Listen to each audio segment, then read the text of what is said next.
Call the meeting order of the Town of Sevastopol Board of Supervisors for Monday, August 17, at 7 o'clock. I'll ask that you rise and join with me in the Pledge of Allegiance.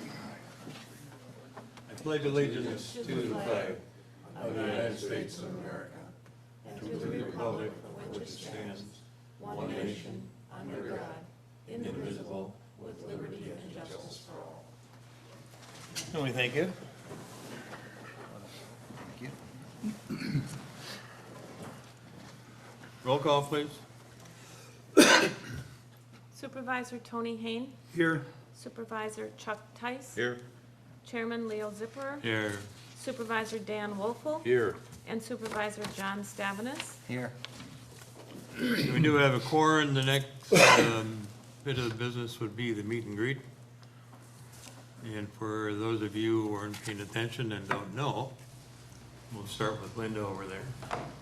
Linda Waite, Clerk Treasurer for the Town of Sevastopol, living on Bluff Court. Tony Hayne, Supervisor, Town of Sevastopol, Matthew Road. Chuck Tice, Supervisor, live in Bay Shore. Leo Zipper, the Chairman, living on Bay Shore Drive. Dan Wolfel, Town Supervisor, living on Bark Road. John Stavnis, Town Supervisor, living on Whitefish Bay Road. Jerry? Me, Yeah, you. Jerry Volker, South Lake, Clark's Lake. South Lake, Clark Lake. You can't be in both. You have to be one. Okay, I'm shore of Clark's Lake on the south side. Okay. I'm kidding. Betty Van Bellinger, Clark Lake Drive. Dick Weidman, South Country View Road. Okay. And that's the only people we have here today. No, you almost forgot me, Laddie Chapman, Glidden Drive. Okay, any public participation? This would be for the addressing the board on items that are not on the agenda. If you have an item that you want to talk about that is on the agenda, I'll allow you to talk at that time. Otherwise, this would be for non-agenda items. Mr. Volker, are you going to play us a tune? Later, Mr. Chairman. Okay, hearing no one participating, let's go on to the approval of the minutes at first slide. The agenda been properly noticed. It has been posted in at least 3 locations. Okay. And Chuck is motioning for the agenda. I'll second that. Okay, motion made and second. I don't really have many corrections here. So. All in favor, signify by saying aye. Aye. Opposed? Good.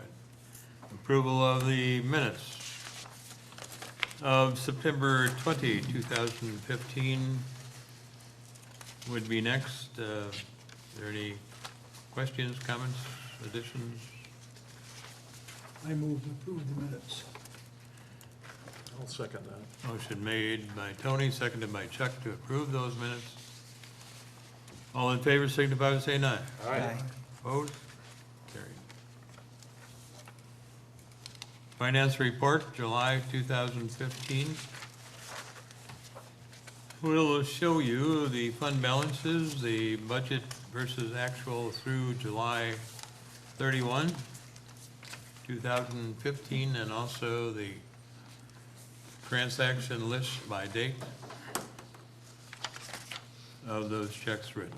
Need a motion to approve. I'll make a motion to approve that. Second.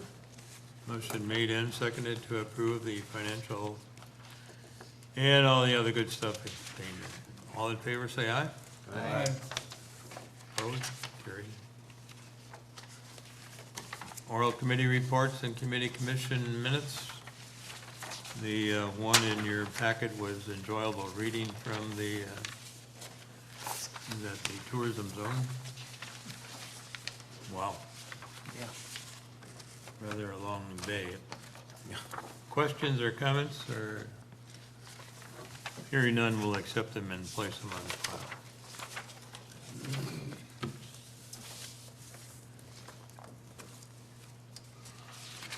License and permits issued, zoning, building, and temporary class B.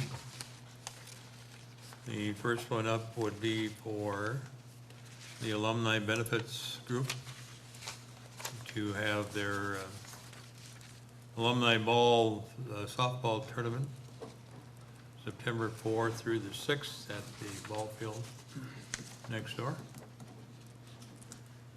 And the July town report would show the construction in our area and the independent inspection listing of those bills that have been issued. Questions, comments, additions? Accept those and place them on file.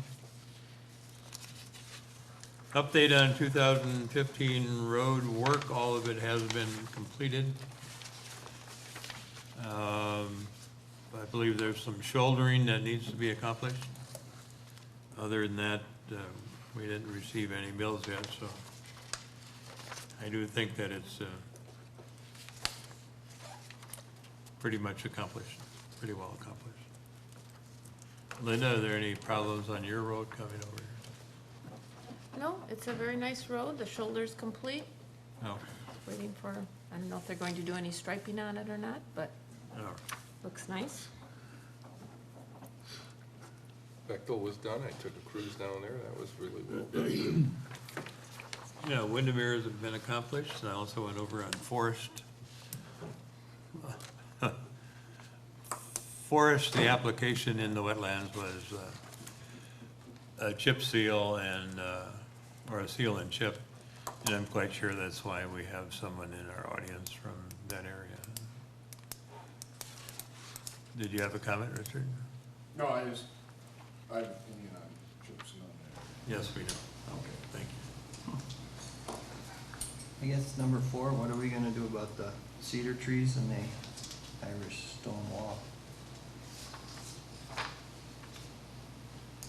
Where are you at? On your road report. Okay. And then you got number 4, you got Ken's Irish stone wall. There's 3 cedar trees. Well, okay, the cedar trees appear to be in our right-of-way. And Andy was already out there and chipped up the brush that had been laying there, and it's a matter of us negotiating with Ken to decide what he really wants to have accomplished. If we can have the county go out there and rip them out and truck them away, it might be cheaper than Andy grinding them. So it's a matter of getting on the same page. So. Okay. Yeah, my information to you there. We did have a lot of damage, but most of it has been taken care of. The stump on South Lake Road, at first Dan got the call and then I got a call from Dan and I went out there and took a look. And we do agree that it's in the right of way. It was going to be removed by Lily Bay Sand and Gravel, who were doing a propane install at about the same time. Unfortunately, the stump turned out to be much larger than the equipment that they had. So they will have to go back for the same price Ooh, With a bigger backhoe. with a bigger backhoe and a bigger truck. But if you've been there, you know it's very large. The other problem that we did have, and I think we have it corrected now, the tree fell into the Dunes Park. And of course, Richard knows that anything the DNR owns, you can't touch. But it looked terrible. So I just told Andy to go in without getting his feet wet and clean it up as best he could, which he did. And is the stump still there? Okay, I told him it wasn't any real big hurry, but get it out of there before he moved in. It's very, very nice the way it got cleaned up, I think, on the. Yeah, they went out there and opened up so it could get through. It this. Very good.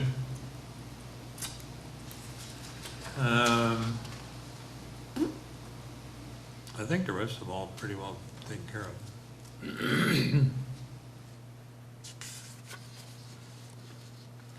The dam is still a problem. Tony's been in touch with Van Bellingers to see if they can come to some resolve of the issue.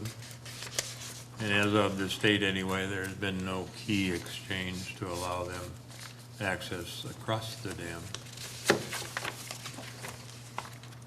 The new street signs are up. If you take a look, we are still missing others.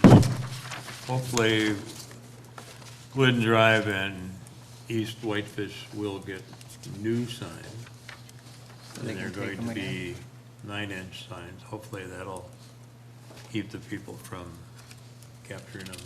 Well, if they got a small one, they're gonna have to have a bigger one. Yeah, they already took those. Yeah. Okay. Any other questions or comments? Still got a problem with trees down on the Bay Shore. Well, it's a county problem, and I really can't get them to do anything. The dead ones, dead standing. Well, the limbs are hanging over the road, and the other day we were driving down the road and a limb fell right in front of us. One of the trees tipped over. Luckily, it tipped over in the guy's yard and missed his house, but they're standing there dead. They've been dead for 4 or 5 years already. Now they're starting to fall over. And if the county doesn't take care of them, Well, we aren't. Really, it's not, they're on the county road and they're in the right-of-way there. And they have as many tree huggers down there as Glidden has on the other side. So What is the right of way on a county road? it's the same, 63. 63. Yeah. 2 rods. What's that? 2 rods? Yeah, I guess that's, 63. Mr. Chairman, yes. I went down Rip Road the other day too, and some of those trees are really hanging. Which road? Rip Road, right down the Oh, yeah, road here. I And talked really to needs Andy some- about RIP and also Matthew from RIP to back towards the farm. He was going to take a look at it to see what he could do. Our tree trimming budget is almost depleted, so it's going to be a little bit hard to accomplish all that work. But we'll work on it.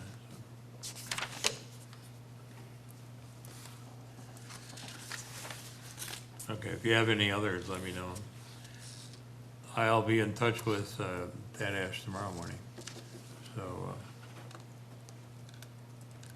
I'll see if he well, can. some of these may be the landowner's problem, but Yeah, I think the county should enforce the rule that they should be taken down before infrastructure damage is caused. well, we have the same problem with utilities. They won't touch them. Even if we tell them it's hanging on their line, which was the case down at Winterberry.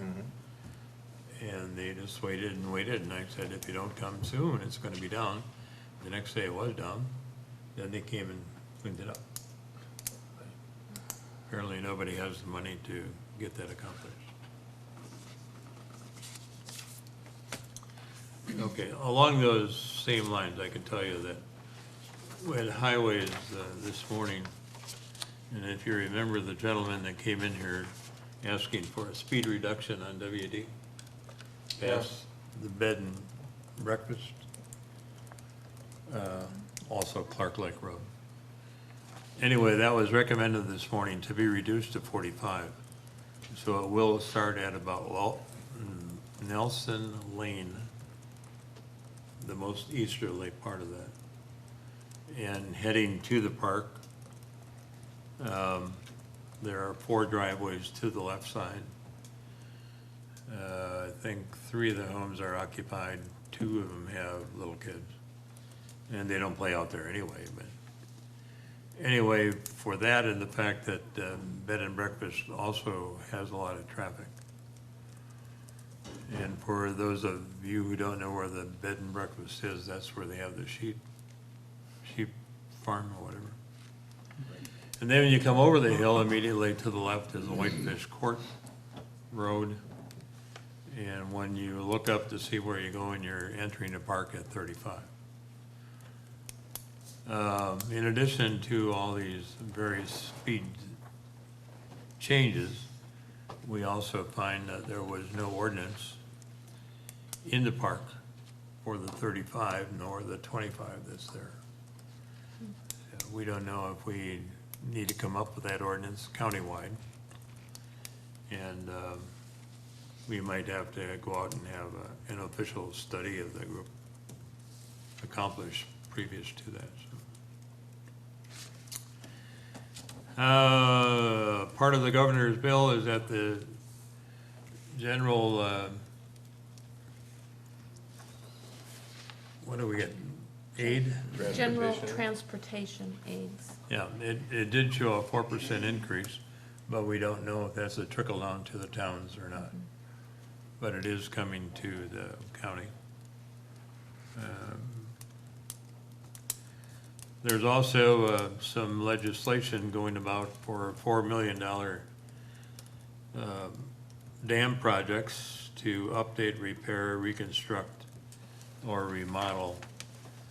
But those plans you would have to make sure that you file a grant for that. The 30-mile-an-hour speed limit on Glidden has been put up, so it reads 30 miles an hour on both ways, Oh, okay. going south and Yes. coming north.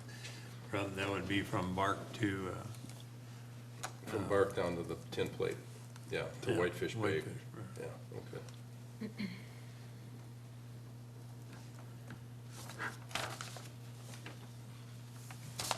The particular sign or ordinance that we had last time with Mariah and the planning department indicating that there was a new regulation or some regulation on off-premise signs, especially in our coastal byway thing here. Do you know if that would pertain to old signs or? Well, the old signs, I believe, are grandfathered in, but if you're on the coastal byway, Yeah. you're not allowed any new signage. Is that correct? Only on premises and one off premises, and there's certain restrictions on size. Is that correct, Supervisor Tice? There would be no new billboards or signs put up on the coastal byway, period. If it's an on-premise sign, like, I'm gonna use an example, like Cater Plumbing in Carlsville, he's not on the coastal byway, but he had a new sign put up on his property, that would be legal.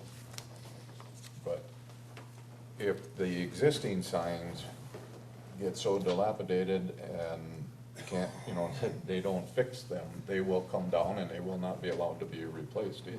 How about an old sign that's rather faded and looks like, and it occupies space just immediately north of town? If the business is out of business and not running, the sign is supposed to be removed. Is that part of the post, Two strikes against it. part of the coastal byway law? or what? The scenic byway program. I think that's what they're talking about. Well, I can call the people, but they aren't going to listen to me if I don't have any kind of backing somewhere along the line. I'm not sure who makes the judgment as to Byway starts. what is considered dilapidated. I think they made Bobby. If the DOT makes that call, when they do their, Oh, it is. it's going to be up for review probably in another, 3 years? Yeah. The county sign ordinance is what we go by, and there is a section in the county ordinance saying about the coastal byway. Okay. All right, I'll check that out tomorrow. So where exactly does that coastal byway start? At the mill? At the mill. And then it goes north, both, 57 and 42, right? At the stoplights, both directions. Did you ever get that extended to Grandma Tommy's or not? Forrest? No. We just got the okay to put this sign Yeah. there. There are too many blighted areas, or whatever they called that section a blighted area. But the Muscat property, the property up in the valley, the fruit stand, Blighted? Blighted. at the time they went through, the, what was a little upholstery shop was a disaster. Oh, yeah, that's, So, okay, still is. items to work on. I don't even know what sign you were talking about. Okay, the other is the Clark Lake shoreline damage claim. It was the rural mutual insurance. And I believe it is the denial of the claim to be disallowed. Do we need to take action on that? Yes, please, as we did in the other 18 claims in June. The recommendation from Rural Insurance is that the claim be disallowed. We do need formal action from the town board, so that I can send the appropriate letter to the property owner. All right, the claimant was Steve Cook at 5550 Butts Road, Sturgeon Bay, and I asked the same question: if you live in Jacksonport, why are you suing the town of Sevastopol? But anyway, Why has he got a Sturgeon Bay address? He just feels like he has to. yeah, okay. Butts Road isn't in our town. I'll make All a right, motion, I I'll need make a a motion. motion to deny. I'd second that. Okay, no other questions or comments on that? All in favor, say aye. Aye. Opposed, it's carried. Clark Lake Dam and operation concerns. It's here as a pending item solely because in the past, we have had contact by Mr. Coffran, who is the president of the Clark Lake Advancement Group. And he did come forward and he has several proposals on the operation of the dam. And I believe we left it with, he was gonna be in touch with Tony, who is the chairman of the Park and Rec Group. And you have been in contact with him as far as when you might or might not take it up? You mean now with Coffrin? Yep, He never contacted me. didn't. Nope. We've, he came to 3 meetings roughly a year ago, and 3 times we told him that, you know, we cannot and will not turn the operation of the dam over to Clark Lake Advancement. No. And maybe he gave up, I don't know, but he has not contacted me since the last meeting. Well, okay. Can I ask a question? Sure. Who designed and built that dam? Frank Lloyd Wright, I think, Okay. 1937. I believe it was Neal, Richard Neal. Richard Nebel. Designed and built it under, Nagel didn't build it, it was a public works project. Correct. It was a 1937 issue. under supervision of the town or the DNR? Is what? I mean, who okayed it and supervised the actual construction of it? That would have been the DNR. DNR. Well, and the Army Corps of Engineers. Right.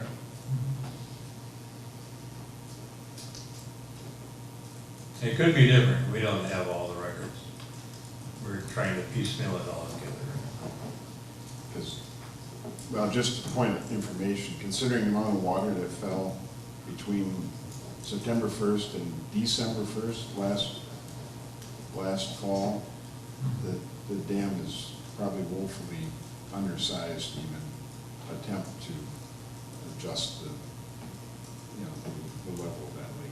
16 inches in 2 months, you thought was more rain than the dam could handle, huh? With 3-4 You inch know how many high gallons? boards. I figured it out, over the 865 acres, 330 million gallons of water fell on Parks Lake. We should have shipped some of that to California. You said 330 million? 330 million gallons of water fell on Clark's Lake between September 1st and December 1st. That put out a lot of I wildfires. think the dam can handle the situation as the creek, beyond the dam. That's probably a combination. And the culverts under the lily. I talked to the DNR about replacing that dam because the issue that you're talking to is, I mean, it's valid numerous times throughout the year depending on things, but there's not the capacity with the boards to control it, the spillway. You need a whole different type of dam. The problem is the DNR rates the dams throughout the state in terms of the damage if the dam should fail. And Clark Lake is so far down the list that even if it failed, they may not come along with a shovel of dirt. So they have little or no interest in doing anything, and from a funding perspective, it's non-existent.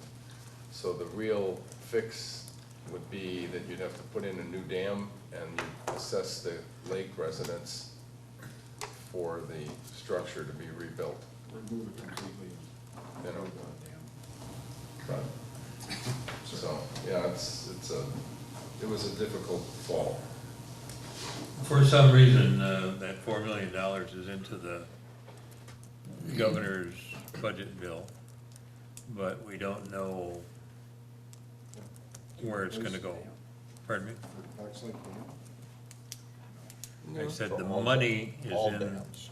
All dams. only $4 million, but it's for repair, It'd be nice if reconstruction, and removal. Now, we get inspected over there on, is it annually, Dan, or? I don't recall. I know they But we do it, got- but I don't know how often. We're almost buddies with Miles Winkler, who comes up on every phone call he gets from somebody out there. Anyway, So what's the problem? we don't have one, apparently. I don't everybody- either. Well, we're going to put a tent over the lake so the water runs off on other sides. I've been there 30-some years, and I remember your dad, Mr. Hain, one December, the lake froze so fast and hard it cracked and shook our houses. So what's the problem with the dam? one problem we have is, there's, every so many years, there's a different president in the Clark Lake Advancement Association. And every few years, a new president thinks he knows more about the dam and the lake than the people that A, have lived there for centuries, or B, are running the dam. So we go through this every 2 or 3, maybe 4 years. They come to the meetings and want control of the dam. They complain, the lake is too high, too low. You're never gonna make everybody happy. It's Mother Nature. Yeah, get down on your knees and start praying and tell the guy above to straighten it out. I had, if you call it shore damage, Christ, that gives me something to do. It's true. That's the way you look at it. Rosie told me to keep quiet, so I won't say that. Well, I can tell you this much, that the reason for all the claims against the town have been precipitated by Heather Laurie Smith, who is, she's never once talked to me, but we do get the information trickling back that she's a contact person. So, She sat in my front yard for an hour, okay, and she so I do have said, the right person. yes, and she said to me, look at your shore damage. And I said, yes. I took a Sawzall, cut the sod, rolled it back that I could handle it, took a shovel and loaded it on a wheelbarrow, and put it in the low spots in the land, in my yard. Put the sod back. Just And, don't put it in the water, or else. oh God, no, no. Then she was complaining, so I told her I would buy her a for sale sign if she wanted to move. She said, no, I want to pass this down generation to generation. Okay. And I think it's Mother Nature. Okay. Well, anyway, that's what's precipitated, and she was the gal that was going around petitioning everybody to file the claim. And, what is Mr. Cook now, number 20 or 19? Linda? Number 19, yes.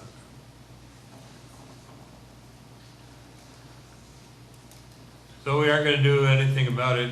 We've got 120 days to notify him according to state statute Correct. that his claim has been denied.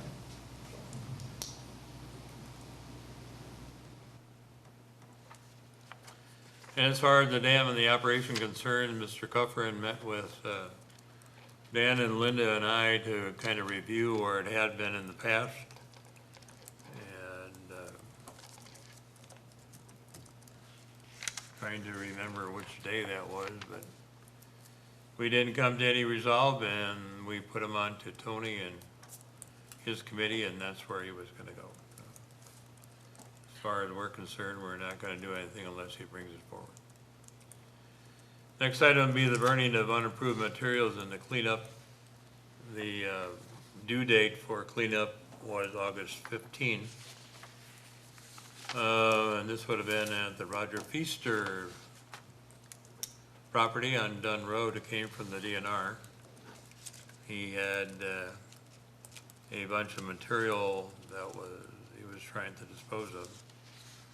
And he was given orders to clean it up and provide receipts to indicate that it had been disposed of properly. And it's not been accomplished a year later. The continuing business items, update legal services provided. We're just gonna hang on to this until we get some idea what's gonna happen with the Park Lake group. Our attorney, Randy Nesbitt, has indicated that he would not go up against his business partner, Mr. Smith, in defending us. So that kind of forces our hand as far as going out of his office to another in the county or an adjoining county. We have not made that determination yet, but when we find out for sure, we'll make sure that we either go for an attorney or interview some and find out what they can do for us. At my request, Chuck Tice had made contact with the attorney that was it Door County Visitor Bureau Correct. employs currently. He seems to have a pretty good handle on what happens in the towns and doing a good job for them. And rather than us go out and search, we did have a response from him that he would be glad to sit down and talk to us and provide the service. So we're just keeping it on hold for now, but eventually we might have to get involved and spend more money we care to spend on it. The Muscat property, although it has become a big issue for the League of Women Voters, in particular, one lady who is constantly sending emails on cleanup. I don't know if she believes that we have the authority to clean that up or the money to make that all happen, but I don't see us spending that kind of money. Some while ago, we were in a cleanup mode as it was being pursued by the county. And back then, it would have been a $35,000 item to just take the home away, saying nothing about the other three buildings. The biggest problem that we do have is that little gas pump, fuel pump that stands there.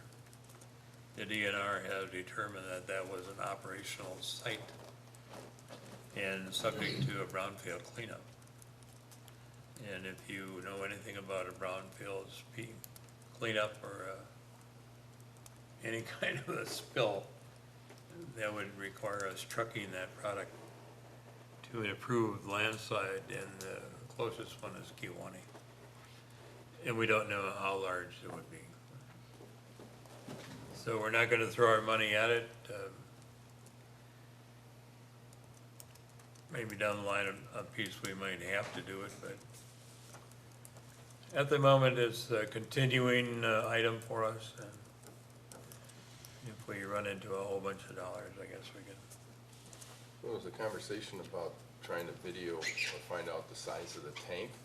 And I did talk to the Corporation Council, and he indicated that regardless if we do it through the county as a sanitary inspection group with a video, or the septic maintenance people, Right, we would have to notify them and then state the purpose for which we're doing it. And as well, if they objected, we wouldn't even get on the property. So the notice itself, it's my understanding that they're well represented by legal counsel in New York is where they live. So I don't know. why don't we just have them send them a letter? Say they'd like to know the potential scope of any future problems and would like to know how big the tank is, and if they couldn't tell us, could we take a video camera and determine the size of the tank, and that would be it? Thank you. Very good suggestion. There were 2 tanks on the property. There were? There were 2 tanks. One we used to fill when my dad had the gas route. One was for customers, and the other one was for the machinery, his machinery sales operation. Now, I don't remember, I think the second tank was above ground off to the side. Now, if that would come into it or not. Speculation is that the tank in the ground is probably no bigger than 100 gallon. I think it was bigger than that. Well, But I asked my older brother Gary, he drove gas truck before I did. He thought he'd sit there for a few, 100 gallons you'd dump off in a couple minutes. But, yeah, like you said, the best way is to video it and see. Think that if they sent them a letter and just said, hey, we'd like to know the scope of it, and if they say no, they say no, but if they don't have an issue with it, who knows? Otherwise, they'd volunteer to call them. yeah, we do have, you have a complete file, I believe. Pretty much, we have a Okay. complete file on it. So, All right, good idea.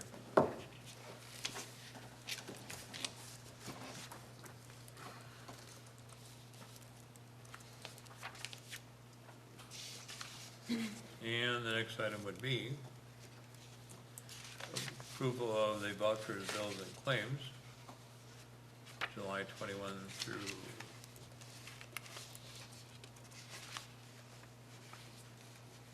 August 17. Have you had a chance to look them over?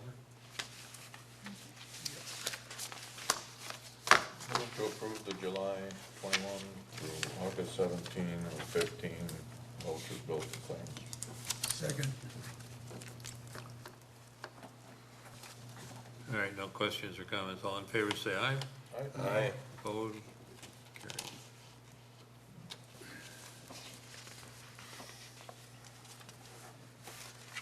Ordinance and resolutions, just so that you're aware of the fact, we are going to go back and revisit the road and driveway standards that we currently employ.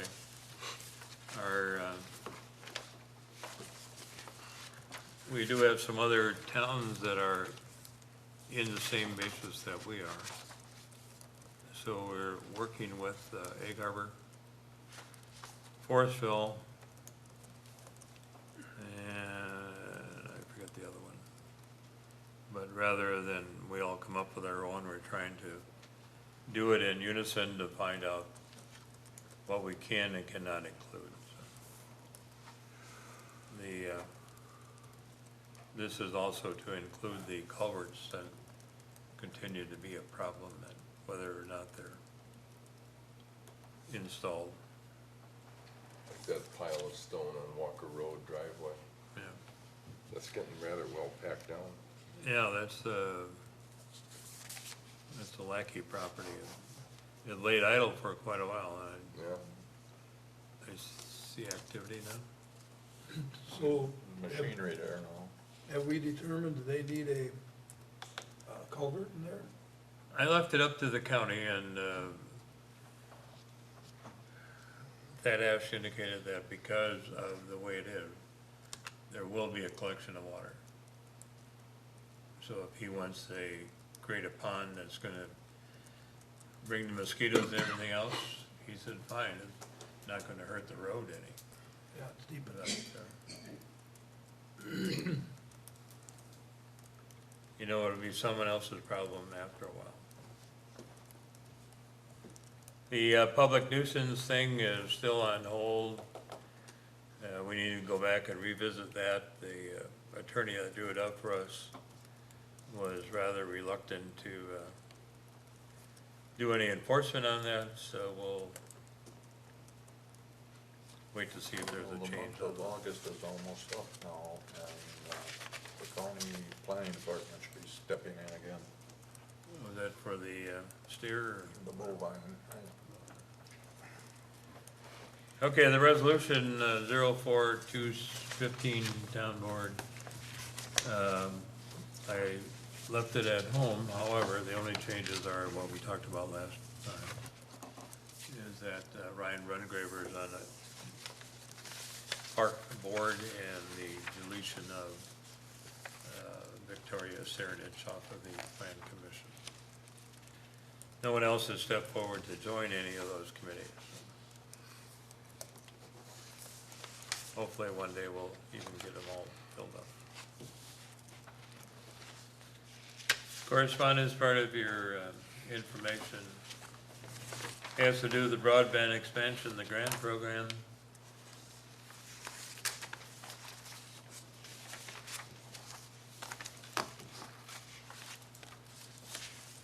And the confirmation from Soil and Water to Mr. Brower as far as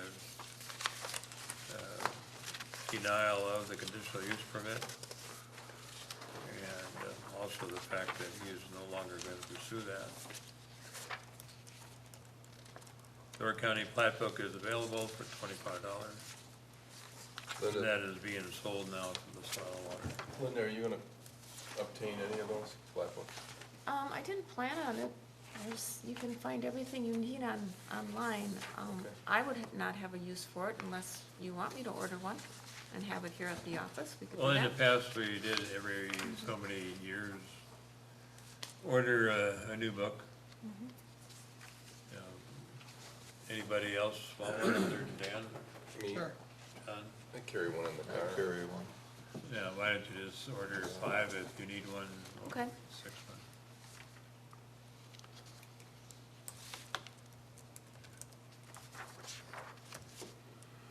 And the information brought forward by Mariah Good.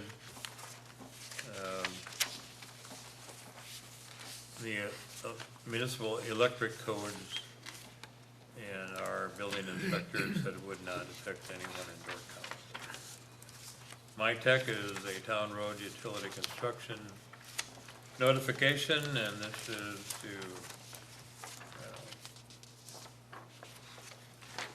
come through.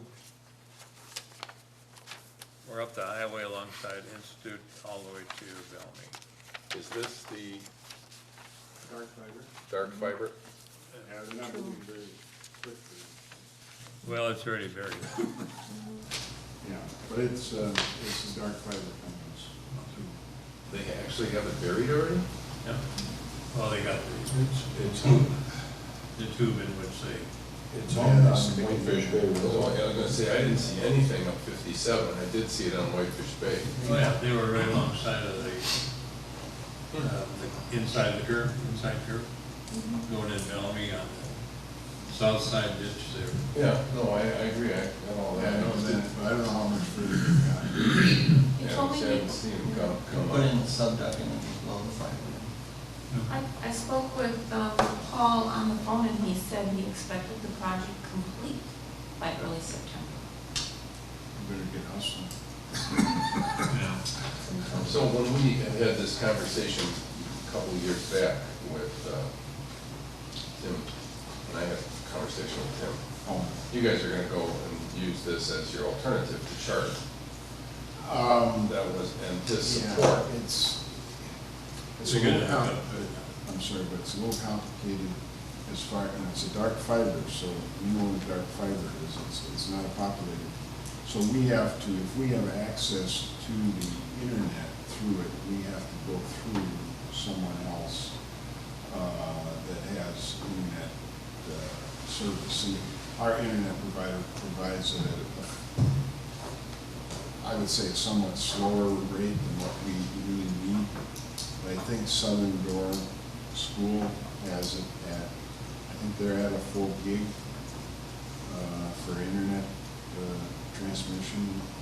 We're not, so we put access through them with this dark fiber because we'll all be interconnected to it. And were you not at one time considering using county technical support as part of this? That's part of the package. Is that still? Being connected to the county as Sturgeon Bay School District is, we would have then access to their technical. And I don't have the exact wording of the contract. We are responsible for the maintenance, our section of the dark fiber. The county is responsible for the servers and all the other equipment associated with it, as I remember right. Yeah, the county put up a couple, $3 million to have that all done. I think the year Sevastopol was 75,000 and Southern Door was 125. The reason I asked that is that originally, I shouldn't say originally, but in one of the conversations I had with Tim, when we discussed this whole project that you guys were spearheading, or he was trying to interconnect everybody, we could have jumped on that and thereby have his technical support us, and we could use that fiber, if we could make a connection to it, as to access the internet as well. So I don't know where Wasn't that. it our activity back then, we were looking for storage? Well, we were looking for backup, technical support, next level, and, not having to go through charter. Right. And you would have all of that, and the key piece is that Tim's people could come in remote. But are you guys actually moving ahead with the technical piece and all of that, or are you just still focused on the fiber? Well, Internet, I should say. it's part of the package. And once we're connected to the dark fiber, then we will have connections to everyone else that's on the network. Which means we would then have access to some of those services that other school districts, like Sturgeon Bay has, Southern Door, for instance. We're probably partnering with Southern Door on some of these services. Yeah, our hope is to reduce our dependence on charter, which is quite expensive for us, very expensive. So if it was installed, and I won't take up any more time, but if it was installed in September, when would you anticipate that the school district would attempt to actually start using it? It would depend on Tim Hallman. Dark fiber and activating dark fiber and populating it. I'm not, Mr. Stafford might have more. What's he doing, what? It's not necessarily something that's gonna happen this semester, let's put it that way. Yes, we would like it to happen Oh, you this would? semester. You gotta get all the equipment on both ends to make it work, so. Yeah. You gotta get them all the same. We're partnering with, hopefully, probably Southern Door. They have the best connection right now. This handle that's down here on the end, where exactly is that? What? The hole? Yeah, where is this coming into your building? Right on this end of the building here, I'm pretty sure. On this end? Closest to us? Yeah, about Thinking. 75 feet from your door. 50 feet from your door, 60? So we'd be responsible for 75 feet if we got onto that? I don't know if it's, that's what we discussed. I recall that meeting, Richard, at school when he was making the proposal. We could buy into it, but we would have to buy into it through the school, correct? Yeah, and I think that was even a conversation I'd had with Tim as well, but the nice part is that they get it hooked up and for minimal amount of money, we could do it. You can have all the technical support and everything else done through their group and eliminate the charter headache. It depends upon your needs. I mean, we need fairly high speed. If we put 30 students in one classroom and they're all taking tests on electronic devices and it's all getting transmitted down to Madison, right now we're really short on speed. And if we start, if things change as far as student testing, assessment changes, we won't be able to do it until we get into the higher speeds. Okay. Okay, if it helps anywhere down the line, we could have Tim show up. Laddie, that might be a good idea for you to do a cut with him, Tim Alman, to see. I did hear him one day on the WDOR radio, and he made a pretty decent explanation of how it's all intertwined. Maybe he could give you that same kind of thing. I can speak to Tim. Yeah, it wouldn't benefit our station in any way.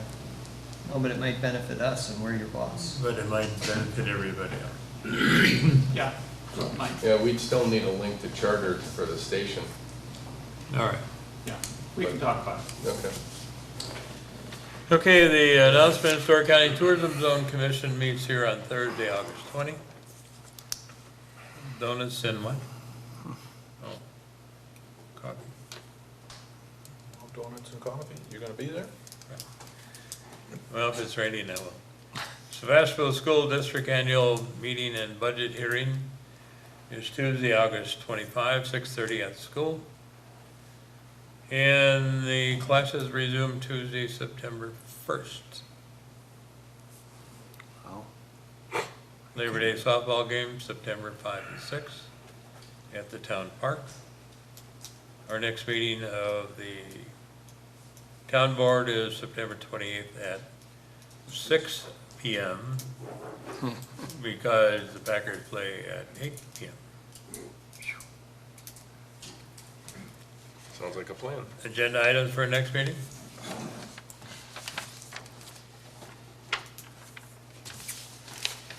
One other bit of information at the finance meeting of the county this morning, or this afternoon, I should say.